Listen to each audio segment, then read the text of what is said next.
Hey guys, so I wasn't planning on putting out a video today. I'm kind of doing this off the bat, halfway through my revision for finals, because I just read the news that there are now 942 new COVID cases in Singapore, with majority of them being migrant workers. And this is terrifying to me. Not the virus itself, but the kind of reaction I'm expecting from a lot of Singaporeans. Because in the past few days, all the comments regarding this issue of migrant workers being infected have been super racist, unfair, inconsiderate, just really harsh and disrespectful towards this amazing group of vulnerable people that we have sidelined for way too long. And even when it's the situation where, living conditions, they are really, it's so bad and it's finally coming to light and everything, people are still not showing empathy towards them. In fact, a lot of people are, it's worsening the anti-migrant worker sentiments in Singapore. And I just want to shed a bit of light on my take on the situation and address some of the issues that I've seen on social media and in terms of comments and articles and everything. So the most notable problem with what's happening right now, I think, is that people are blaming migrant workers for not only getting infected but for transmitting the virus amongst them and causing very sharp increases in the total number of cases in Singapore, right? And I think the most notable article or source of this blame has been the shiwan article, where she basically says that the contraction of COVID amongst migrant workers is their fault because they practice bad personal hygiene by eating with their hands and spending time eating and drinking outside. First of all, eating with your hands is not unhygienic. I do it, my family does it, many Indians in Singapore do it. It's also not just an Indian thing, it is a cultural thing. Middle Easterners do it. Africa also has some cultures that do it. So it's just a cultural practice that's been going on for centuries, and it's not a bad personal hygiene practice or anything like that.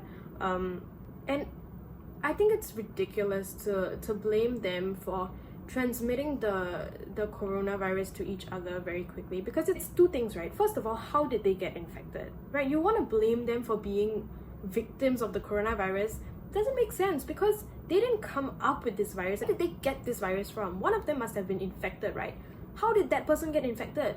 Because the rest of us went to IKEA, we went to bubble tea stores, we went to clubs, I think, before the circuit breaker.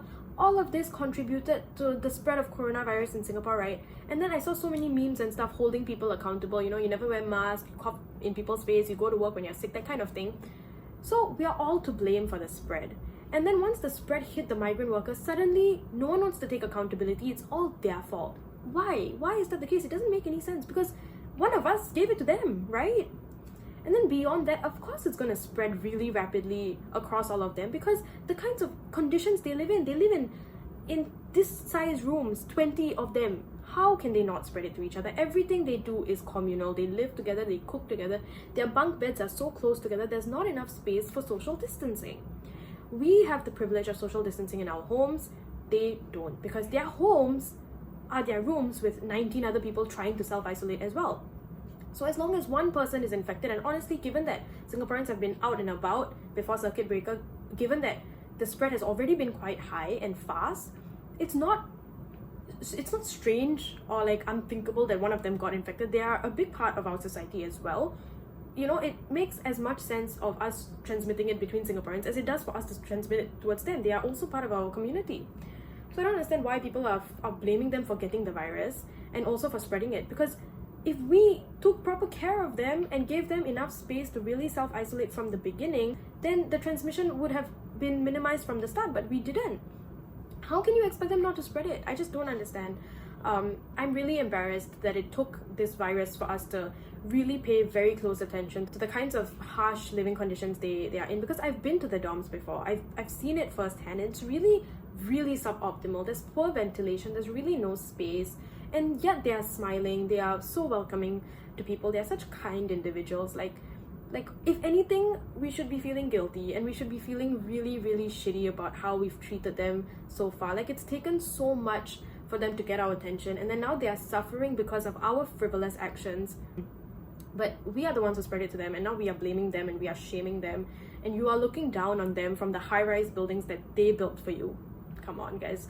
They built this country and have contributed to its success as much as the rest of us, if not more, I would say, because they've built the foundation for all of the great things that we are achieving as Singaporeans. And it just really makes me very, very upset to think that people can despise them so much. You know, have you even interacted with them? They're human. They have more worries than us. How are they going to send back money to their families if they fall sick?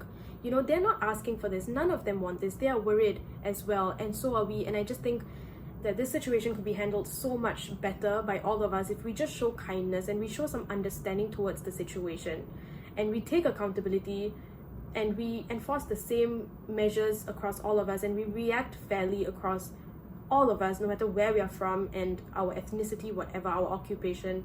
I think Singapore would be a much, much better place for all of us to live in. And I implore all of you to, if you see someone say something against any group of people, not just them, please speak up.